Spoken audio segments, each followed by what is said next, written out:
Good morning, everyone. Welcome to another session of Women on the Move. I am Marjorie Schuster, coordinator of literary events here at the Temple Emanu-El Stryker Center, and I'm very happy you're joining us on this cold and a bit of a snowy New York day.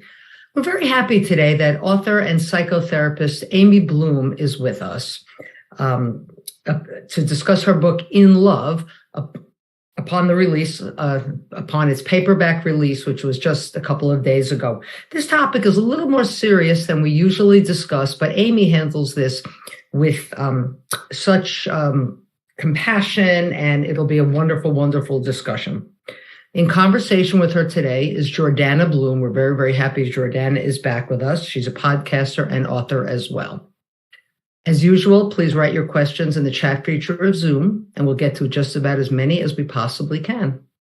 And right now, I'd like to welcome author Amy Bloom and Jordana Horn. Welcome. Hi, everybody.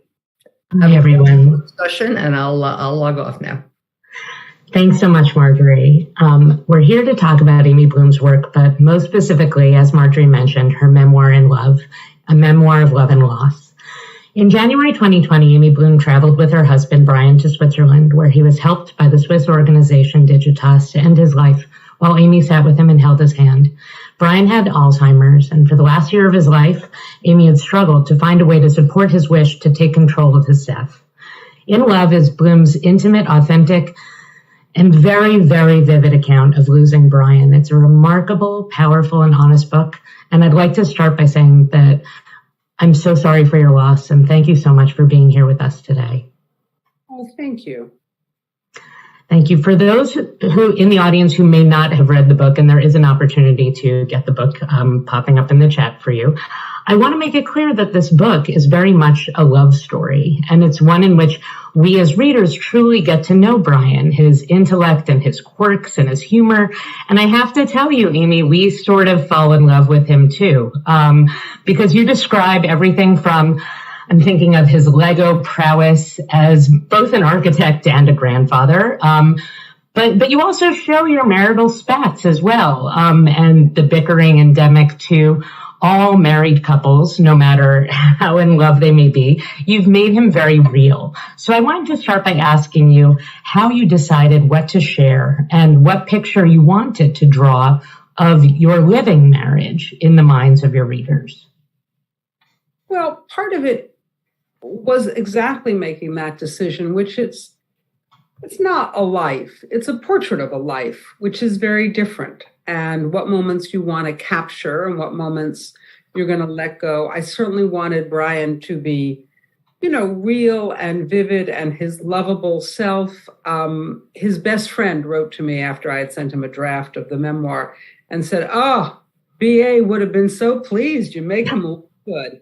And he would have liked that. He would have approved of being made to look good. And he was sort of a big, lovable guy, and also, as people about him often said, a hard man to stop, and that really well in making these decisions about his life and about his death. And I think the other decisions that I had to make were not so much, were there worse stories I could have told about Brian? Sure, there were worse stories I could have told about me. There are worse stories, I bet, if we stayed on the line a little longer, that I could probably tell about you. But fair enough. That wasn't my goal. My goal was to paint this portrait and to bring the reader into it. But also,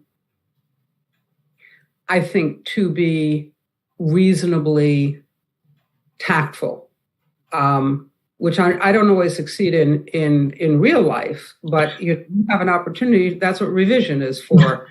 And with the characters that I felt, not Brian, but the characters that I felt very negatively about. There were a couple of doctors, there were a couple of other people. Mm-hmm. I just felt that I had to go kind of lightly there, that wasn't the point. Also, as a writer, you discover that your rage is not that interesting to the reader.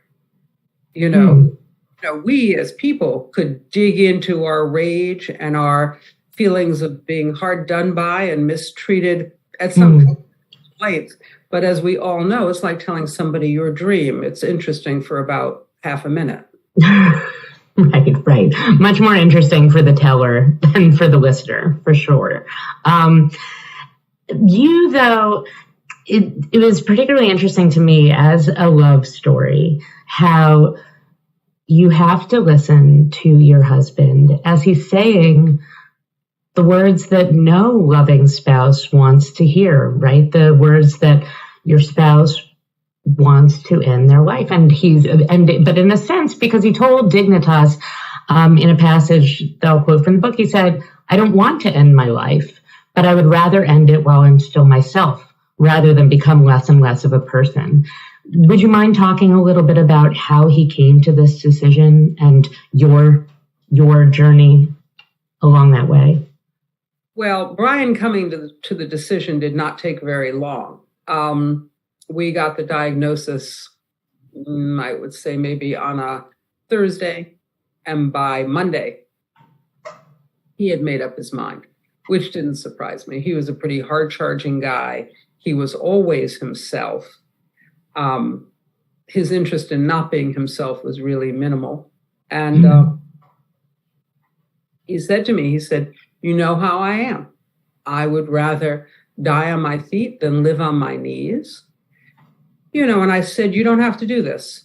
I will take care of you. I will protect you. I will keep you home for as long as possible. But I also, knew Brian, and we had seen Alzheimer's close up in our lives. And maybe if we had not, it would have felt differently to us. But a woman who was like an aunt to him, we had seen every minute of her rapid descent into Alzheimer's and what it meant for her family and for Brian's mother, who was her best friend, and for all of us. And he said to me when I I wouldn't say I tried to argue with him, but I pointed out that he could go another way and that we could manage. He said, you're not hearing me. It's not the life or the death that I would choose. I don't want to disappear. He said, I would like people to miss me rather than just be relieved.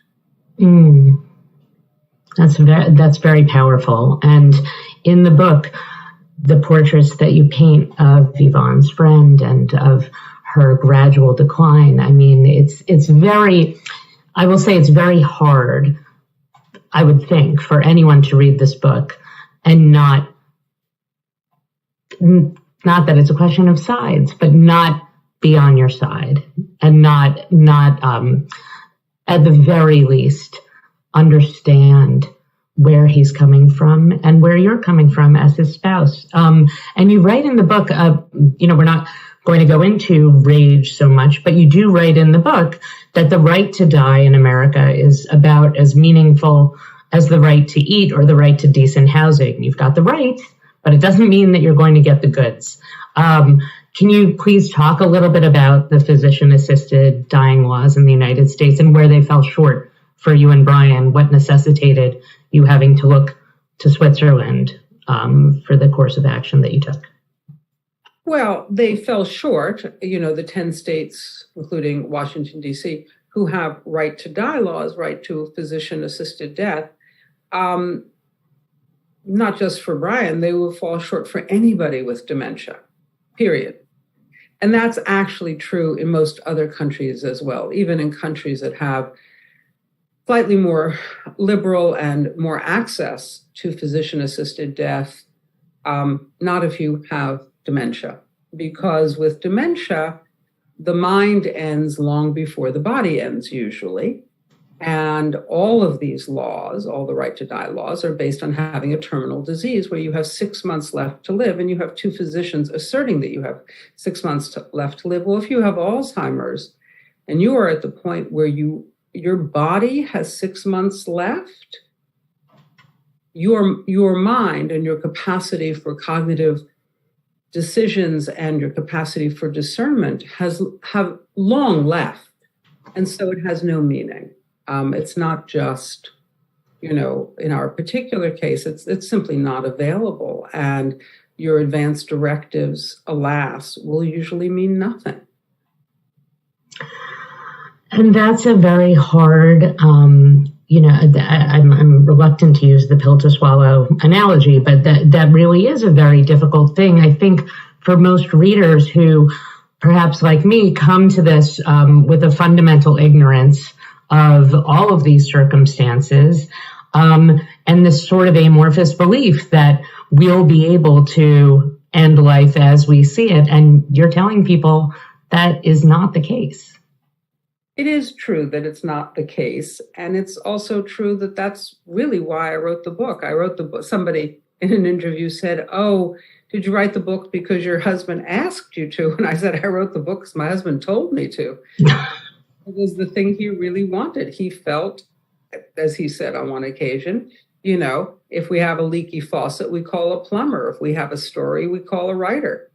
And he felt so strongly that people did not talk about the end of life enough. It wasn't so much that he felt people had to make the decision that he made, but that people, people in their 50s, people in their 60s were not talking about their end of life. They were not creating end of life directives. They were not considering a range of possibilities and what their own wishes and preferences were.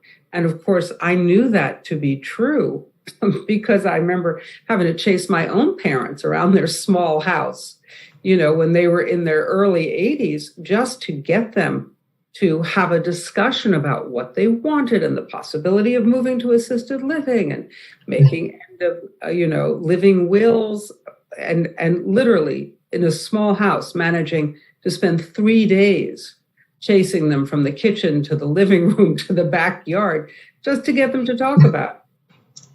Right. And I'm smiling as someone who routinely, to the point of perhaps a problem, I get the emails from my trust and estates lawyer, and I'm like, oh, look at that draft another time. We live in a death phobic society. And understandably, nobody wants to talk about it. And so I never read the comments for anything, certainly not really since, I don't know, around 2016. But I would say that there's one in the comments on your review of your book in the New York Times. There was one that was so moving to me. It was a hospice chaplain who wrote, in spite of this death phobic culture, I've realized that death itself can be compassionate and merciful, and it always ends suffering. It's the only thing equal in weight and gravity that can adequately express and affirm the preciousness of life and the enormous opportunity of love. I think without death, we would not love. We would not love life. And somehow, if human beings are going to figure out how to honor life and love fractiously together on this blue-green dust mote in space, we will need to figure out how to make friends with death. Take that. Hold on to it. Yes. And so in your book, you bring us up close to this. And I want to give the very important caveat that part of what makes this book so endearing is a poor choice of word, but so it has that stick-to-itiveness quality to it, and it sticks to your soul after you've read it, is because not only it's not full of existential musings and, staring off and imagining our place in the cosmos. It's really talking about, you went through a lot when the neurologist wrote major depressive episode on the top of the MRI that created a whole, I don't know how much you want to get into it, but that really almost thwarted your efforts to pursue this course of action. And that's part of life too, right? All this, but if you could talk a little bit about your experience there. Sure. But, it is, as my grandmother's best friend said to me at the end of her life, not for sissies. And good to hang on to. And he has been proven correct. I'm such a sissy. Yeah, go on. Sorry. So it's a lot of putting one foot in front of the other and allowing yourself to move towards a horizon, to move towards a destination you don't want to reach. But nevertheless, if you do not proceed forward, it will still find you. You will just be less equipped. So when the neurologist, who had basically simply been careless, put down a major depressive episode, and when I called and said, hey, Brian is not depressed, nor has he ever actually been depressed. I don't mean that he hasn't been sad or struggled with things, but there was no history of clinical depression. She simply said, oh, it's not important. I just needed to put down something for why we were ordering an MRI to suit the insurance company. But as often happens in life, that tiny little pebble hits the windshield and the windshield cracks, and then you go on from there, but it's usually nothing good. And that was sort of certainly part of the struggle in the story to make it possible for Brian to proceed and to get this error corrected. But, also, again, as Brian said, this is the kind of situation where you have to leave before you want to, or you will not get to leave. Yes. And I should back up, especially for people who may be just starting the book or haven't started it yet. I should say it's important for us to note here that so Dignitas, this Swiss organization that facilitated the consensual end of life, that there's so many hurdles to get to that point to where you are approved to be able to do this, that I think it was your sister who said that it's like getting your kid into Harvard, but then they kill you at the end. Yes, well, that would be my sister, but she was not in the sense, not necessarily a comment you want to hear, but certainly a comment you remember. And I don't in any way fault Dignitas for having lots of hoops you have to go through. That seems to me to be appropriate. But, their emphasis on the cognitive functioning and on the discernment, they are not going to help anybody end their life who doesn't know what they're doing, who can't articulate their wishes, who can't produce an essay, sort of talking about their life and their decision about their death. There are a lot of hurdles to get over, all of which I find not only understandable, but often reassuring. Absolutely. And they made it clear from the outset. I should, again, go back for the benefit of people who may not have read with either a fine-tooth comb or have read at all, the idea that you cannot embark upon this course because of simply, there's no simplicity about it, of course, but depression alone is not something that will give you the green light to use Dignitas. No, and there are several times and sort of different anecdotes about Dignitas in which somebody has come basically saying, I just don't want to live anymore. And they're 35 or they're 27. And, the people at Dignitas not only turning that person away, but really working hard to help them connect with somebody who might help them with their clinical depression. And I think that there's a part where you're waiting for this approval, or this provisional approval, I should say, because there are all these steps that you have to go through, where you go down this wild Google rabbit hole of ways to die. And so I could you talk a little bit about what you were thinking and feeling while you were doing that? Well, again, as probably anybody who is a caregiver for somebody with serious illness knows, there's just a certain amount of surrealism that you become inured to. You're like, is this me doing this? Somebody, a friend of mine with a somewhat different life than mine, explaining to me how I'm going to finish this drug deal in New Haven on the street corner. And I'm like, yeah, probably not. Probably they will see me coming and they will think to themselves, oh, maybe I don't want to sell drugs to this exceedingly unlikely purchaser. And just sort of, you Google things, you learn things. Most of them are horrifying. And also, I had said to Brian, because Brian's real vision was, honey, you decide when you think I'm really, really losing it and I'm really not functioning. And I don't know why that was supposed to be, how that was going to be my decision. But he said, and then you'll figure out a way that, I lie down and you administer something to me.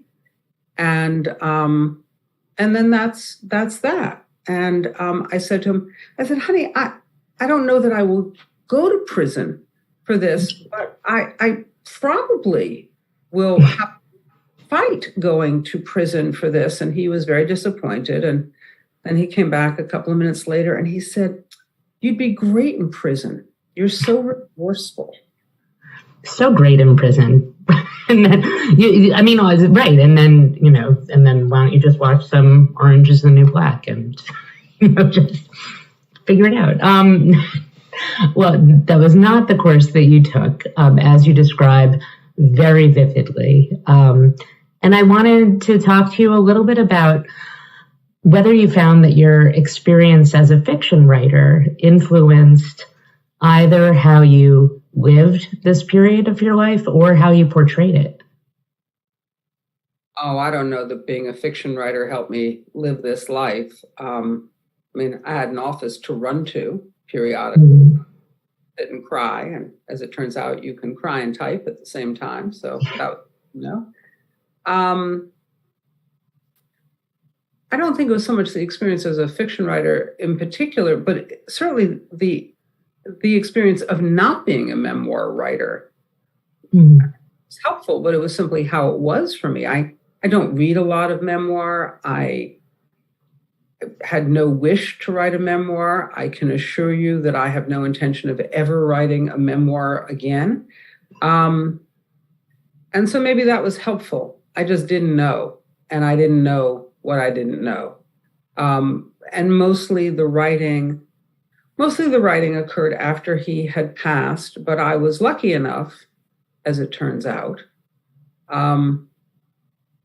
not that I necessarily would have thought that it was lucky, but the pandemic fell upon us almost immediately upon my returning from Zurich. And my younger daughter and her wife and their baby were sort of stranded in New York. Schools were closed, work was open, daycare was closed, work was required. And so they came up and stayed with me for about 6 months. And as it turns out, that was a tremendous gift. I wouldn't have known. There's a line in a Diane Ackerman essay about nature, and she talks about if you keep an eye on the dead log long enough, you see that flowers and plants begin to take root in the dead log. And that was sort of how I felt. I felt that I had every intention of being a dead log for a long time. And all of a sudden I was, up and babysitting at 8:00 in the morning to the tunes of La Vaca Lola. And I was very grateful for that. And I think that turned out for me to be an excellent way to be with my grief, and also to begin to write about Brian's story, about our story. And he had told you that he wanted you to do this. He was like, this is important. This is a guy who, I would say, since he had been like a sophomore at Yale, there's a big Planned Parenthood in New Haven, had been an escort and walked women from their cars past the screaming protesters to the clinic. And this had mattered to him for 40 years. And he was a football player too. Let's add the portrayal of his physicality as an escort to this story too. He was a big guy, and as he said, escorting women at Planned Parenthood was a great combination of his two interests, which was, wanting to throw a punch and wanting to do the right thing. I mean, he's the main character of this story. And your love is very much a character as well, even in talking about him now, but in the book, in talking about doing all the random tasks of your day-to-day life and your apprehension about watching him go into a store or have a conversation and your anxieties about this process.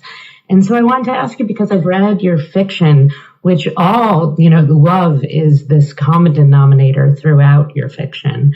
And do you think that having lived through this, when you write in the future, that you will write about love any differently than you had before? Well, in some ways, as a writer, you always hope you will write about it differently, because fair. Strong wish not to write the same book over and over. Which you haven't. Happy to hear it.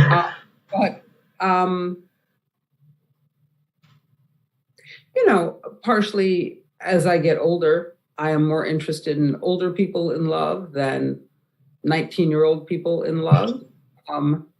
That seems great, and go get it and make terrible choices and survive things. Awesome. Maybe a little less appealing when you're older, a little more to lose. I don't think I will write about love differently, but I think my own experience after Brian passed is a real, I feel like I've always been a good observer, but a real strong interest and draw and, I guess, commitment to little things.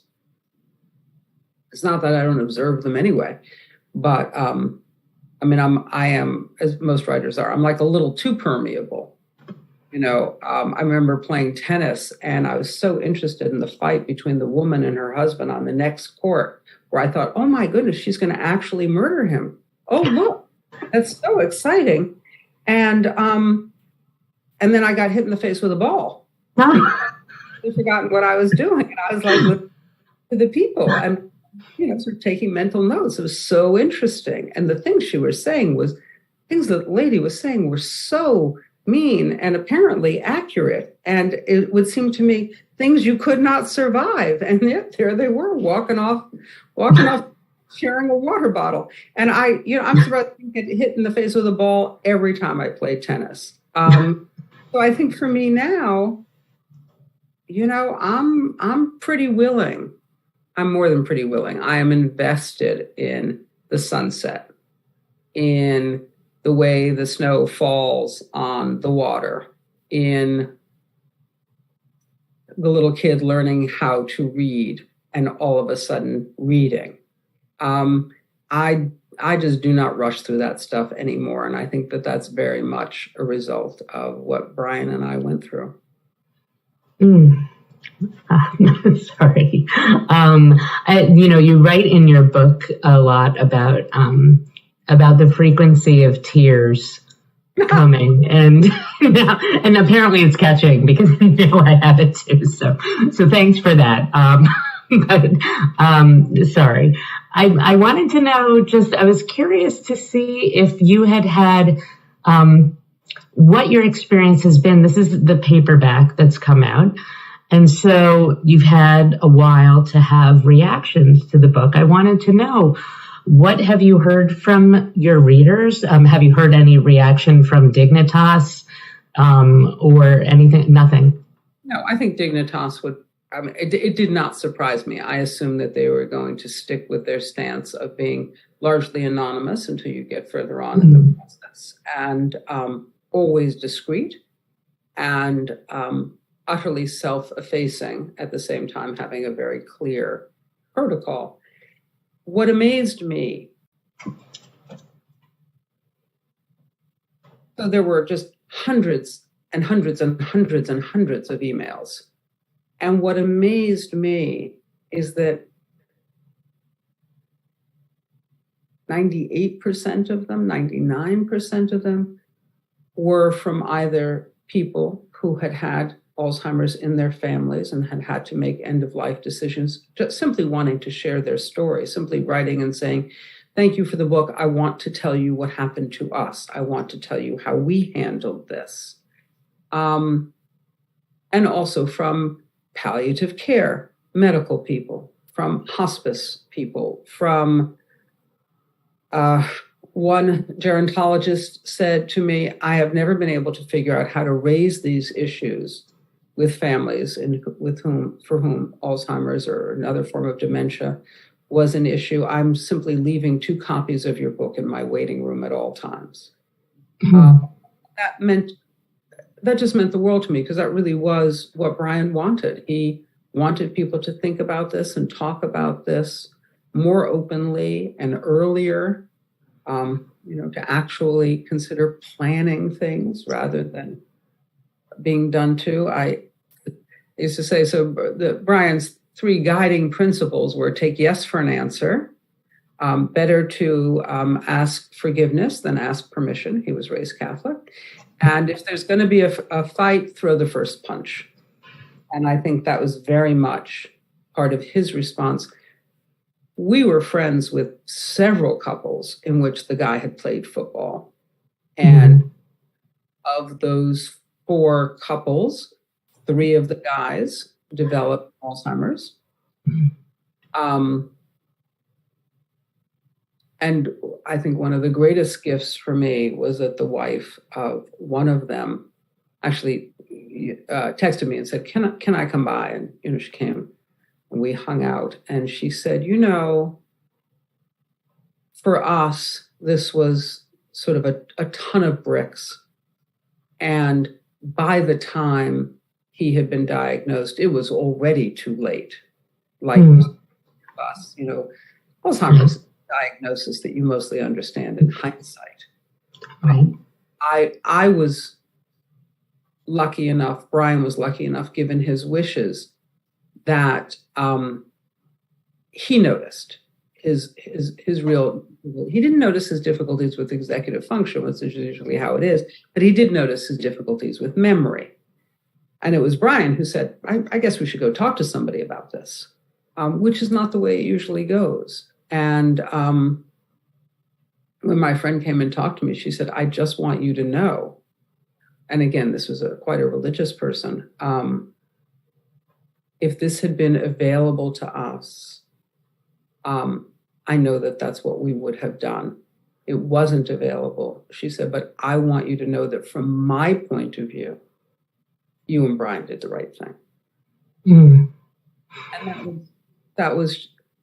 it was just so kind of her to make the point of coming and sharing her experience, which obviously I had sort of seen at a distance. Yes.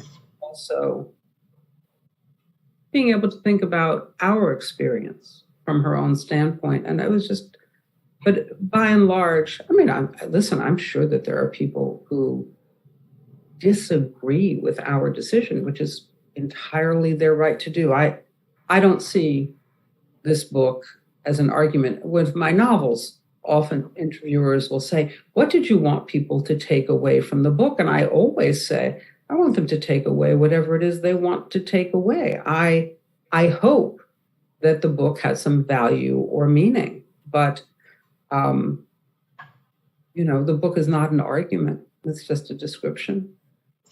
And you've done such a kind thing as well by sharing this story with all of us.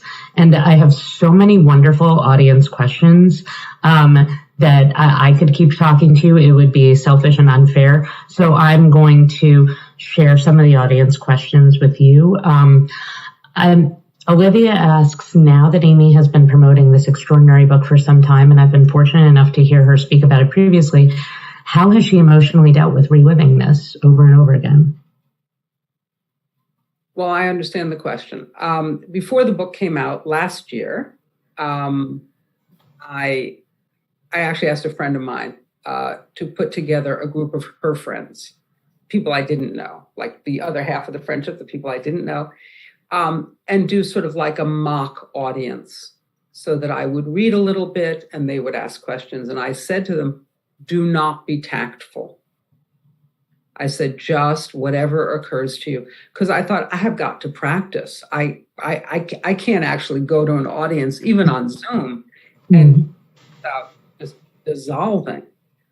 And that was extremely helpful. And by God, they did their job. They were not tactful.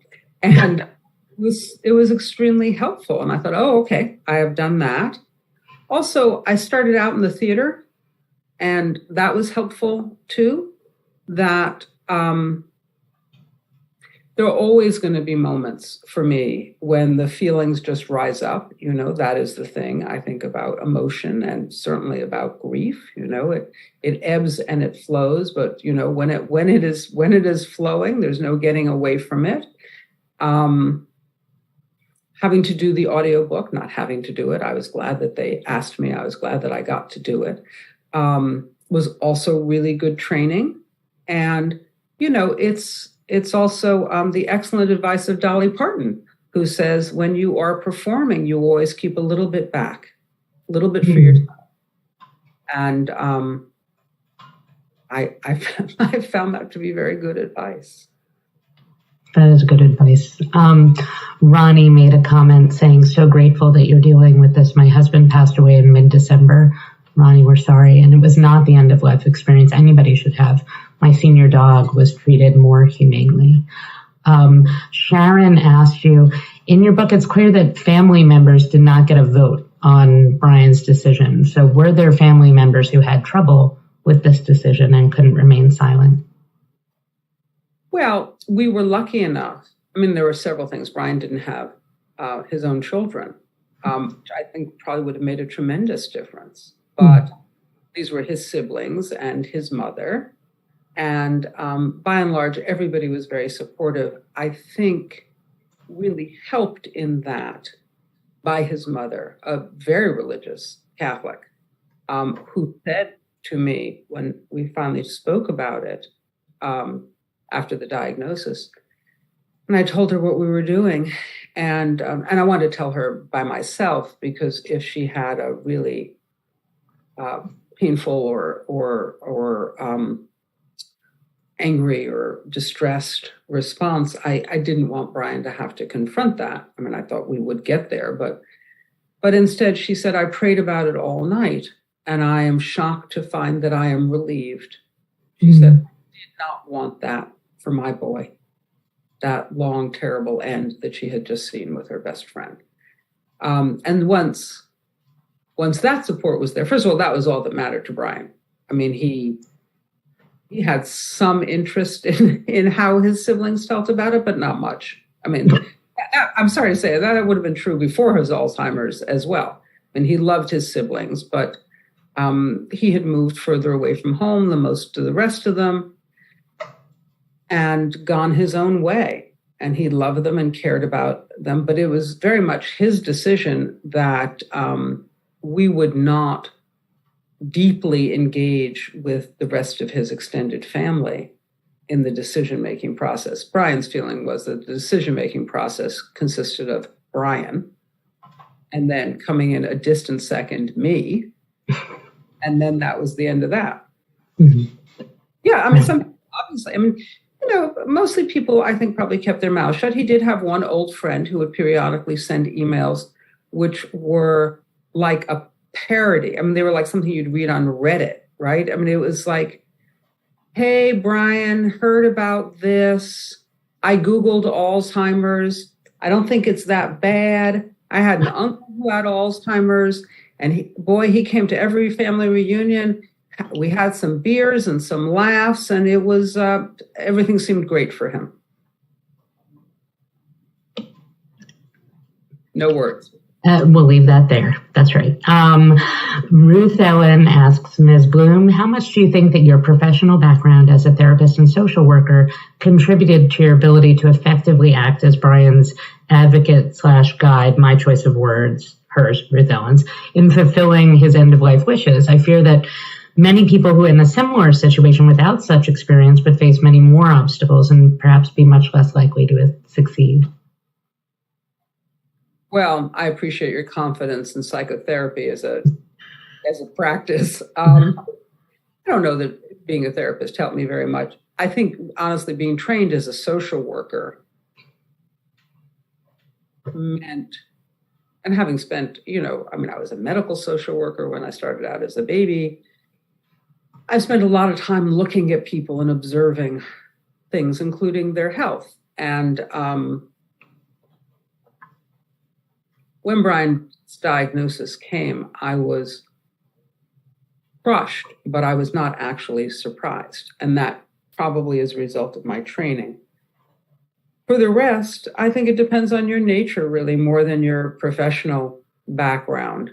You know, you got to go a little bit Zen to get through it. Whether you make a decision like Brian's and mine, or a very different decision to keep your partner at home, and whatever it is you're going to do, you're going to need ways of taking care of yourself and ways of separating the person from the behavior sometime, and keeping the love forward and recognizing that no situations are improved by yelling, and that you are absolutely entitled to all the self-pity that you want to swim in, and still you're going to need to get out and towel off and move forward.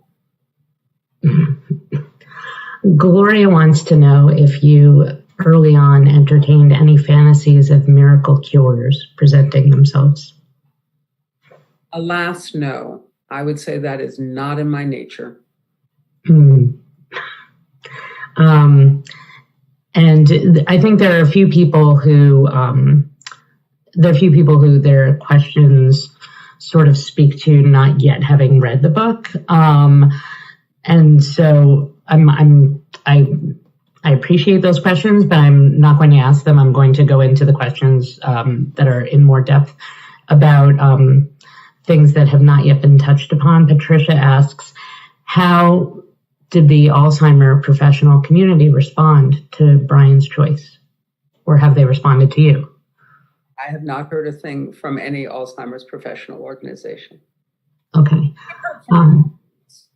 Aging groups and also from groups that are concerned with end-of-life decision-making process, but nothing from any Alzheimer's organization, which does not come as a surprise to me.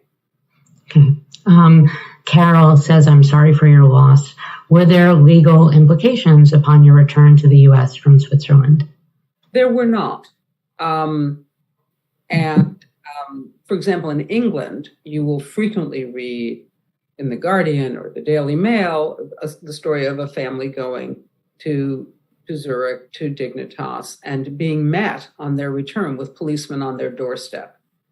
Doesn't happen as much as it used to, but that did not happen in America. I think partially because this was so Brian directed, and because there was all that material about his own cognitive capacity and his decision-making capacity. For whatever reason, there were no legal issues that presented themselves, no prosecutorial issues that presented themselves on my return, for which I'm very grateful. Yes. Nancy asks if you are affiliated with Compassion and Choices in any way. No, I think they do good work. Honestly, I think any organization from any perspective that is trying to tackle sort of what the Dignitas motto is life with dignity, death with dignity. So from wherever on the spectrum people come with that as their vision, I tend to be supportive. Yes. Martha says that she is also so sorry for your loss. What can your friends do to support you if you are the spouse of an Alzheimer's patient, not parent? Sure. I think, what you hope for from your friends. I think two things. One is, if you are the caregiver, you really have to find ways to take care of yourself, and also be as forgiving as possible. We're human, we're stupid. We say dumb things under stress. We do dumb things under stress. This is not likely to change. This is the way we're made. It's not optional.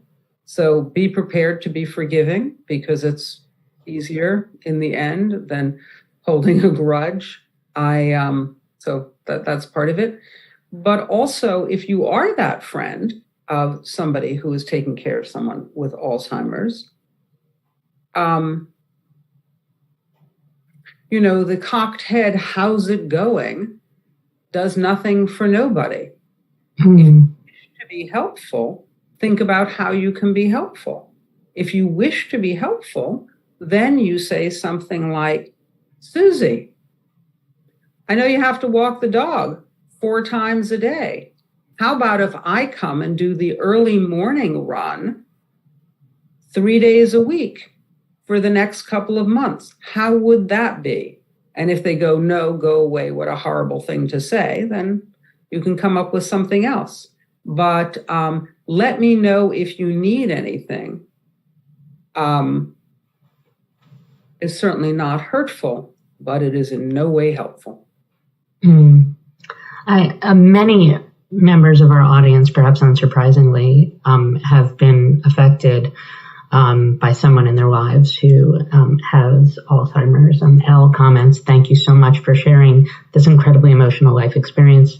My dear mother had Alzheimer's. It was devastating to have this disease slowly take my mother away from us. And Maria says, both of my parents have Alzheimer's. My father passed away from it in 2014, and my mom is in the middle stages of it.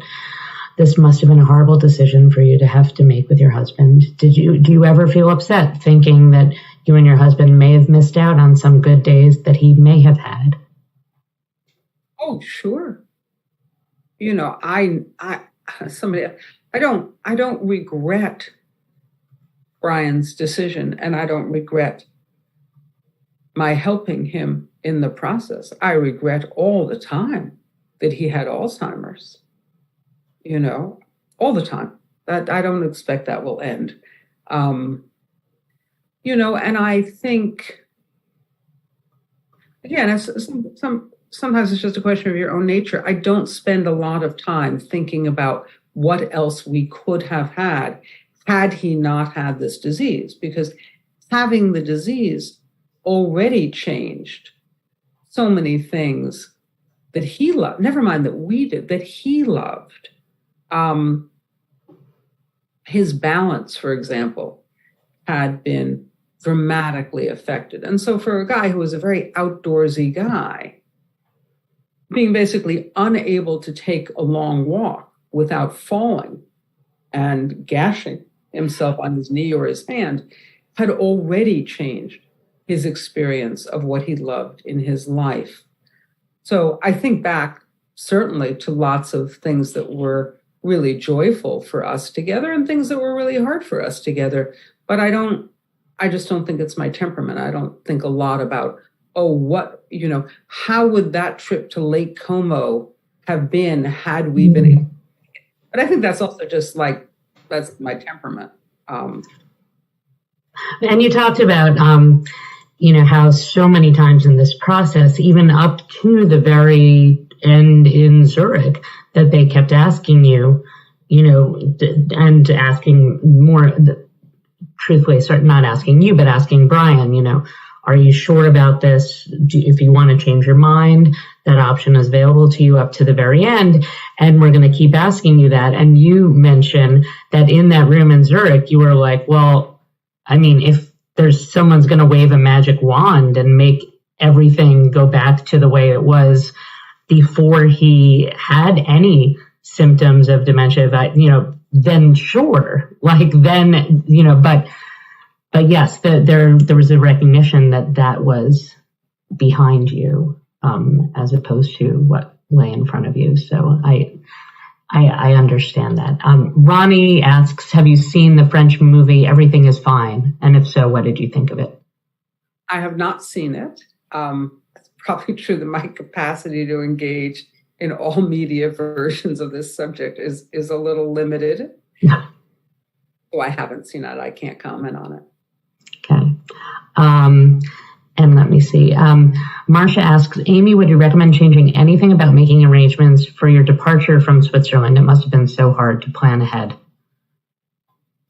Oh gosh, I'm sure one could improve on one's departure. I didn't have a departure system. I I think having focused very hard on getting Brian to what he wished for, I think at that point I simply ran out of gas. I honestly would have left all of our luggage, including my own, simply on the side. I didn't care. And so I sort of continued to feel that way about it. It's like, whatever we didn't do, we didn't do. And no, I mean, it's probably a good idea if you have to go to Dignitas to have somebody come back with you, just to make sure you get yourself on the plane, get where you're going.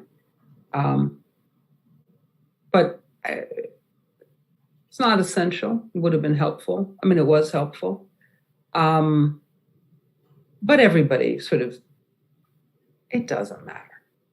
What matters is, what mattered for me was accomplishing Brian's goal. And it was death with dignity, and it was painless, and it was peaceful, and we got to be together and say, I love you. And then whatever happened afterwards was not terribly important to me. Jan comments, I listened to your audiobook and I was so moved by your voice with your words. I was also moved by how you and Brian spent the day before his death in Switzerland.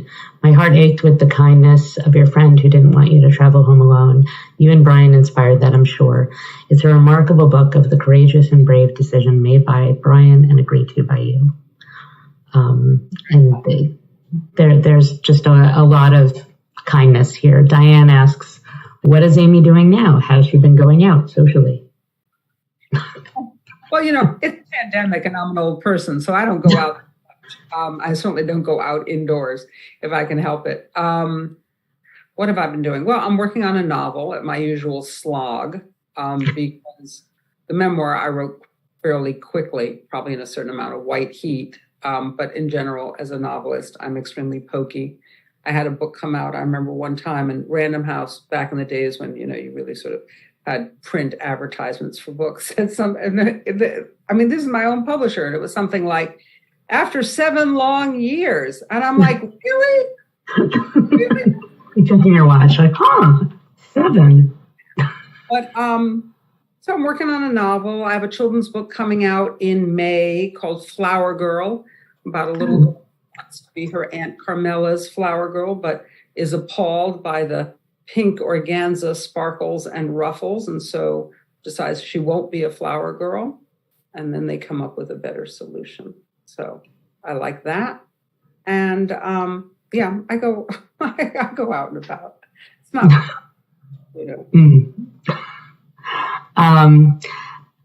This kind of breaks my earlier vow that I would not ask questions but anyway, Susan asks, what about a person putting together the cocktail they need for suicide for themselves? I certainly wish everybody all possible luck and speed with that. And obviously for some people that can be successful. And I hope that if that is what you had come to with in the face of a terminal illness, you would be able to. I'm not a doctor. I'm not even, a medical professional. I'm just a social worker and a writer. And so I was not confident in the Google guidance of that. And just to say something a little more concrete about it, the possibilities of it going wrong did not seem negligible to either one of us. Considering how many times Amazon gets my order wrong for more simple things, I would venture that this is not the easiest thing to procure. Elaine comments, my husband just had a medically assisted death here in Canada called MAID. It was such a dignified and peaceful way to pass. So glad that Canada has passed this law. And I guess that as we near conclusion, I wanted to ask you to what extent, if any, you've undertaken advocacy in the aftermath of your experience, you personally? I mean, your book, I will say that your book is advocacy in and of itself for the right to a dignified, chosen course of your life. Well, that's certainly one of the wishes I had for the book, that it would be, my great wish for the book was that it would be helpful to people, and that it would be a good book. But, you know, I don't do a lot of advocacy work. It's not that I don't think it's important. I just did not feel that was the best thing for me to do in the aftermath of the book. I'm always happy to be supportive and I'm happy to give a talk, but I didn't feel that I wanted to start going to state houses and make arguments to representatives, often in the face of tremendous opposition and endless cash. And you alluded to that, to your conversation with Judith Schwartz in New York. And on that note, I will say that you accomplished your goals with the book. It is both very helpful to people in terms of their own, whether it's in terms of their concrete experience or just their ability to understand what someone else is going through. And the final question, which is extremely important, is what are you reading and enjoying right now? Well, I'm a terrible reader when I'm writing. I mean, I just can't take in fiction.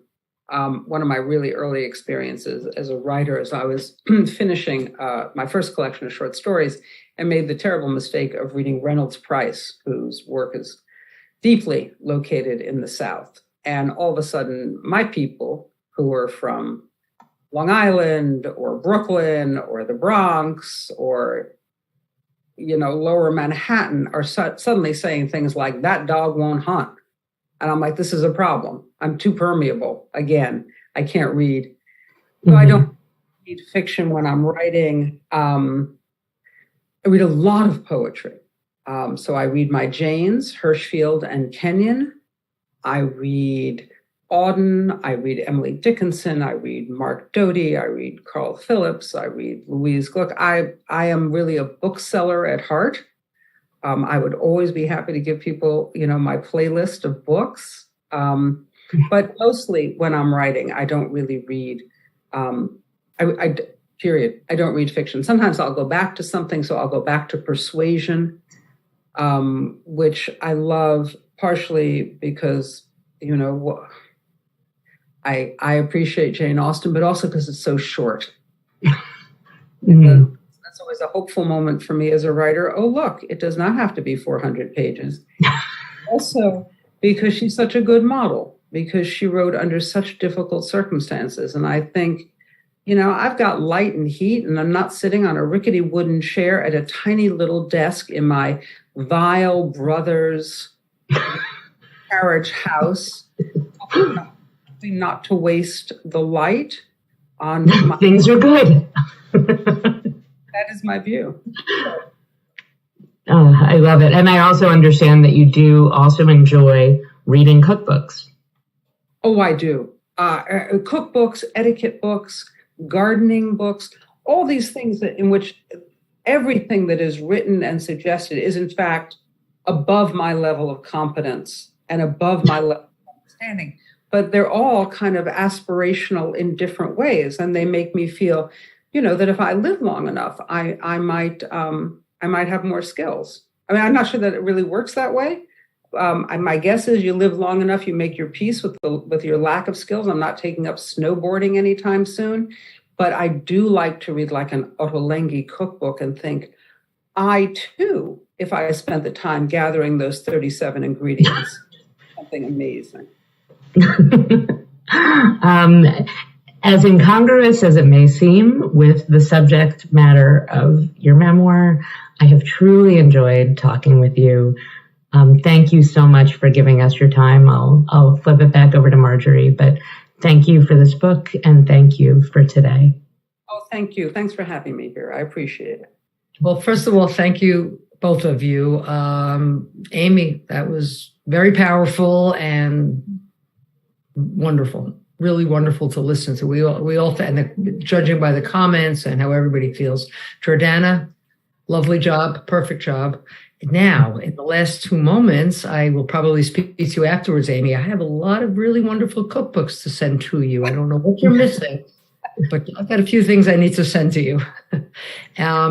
And for our audience, we have Geraldine Brooks next week in this space at 11:30. And of course, her book is Horse.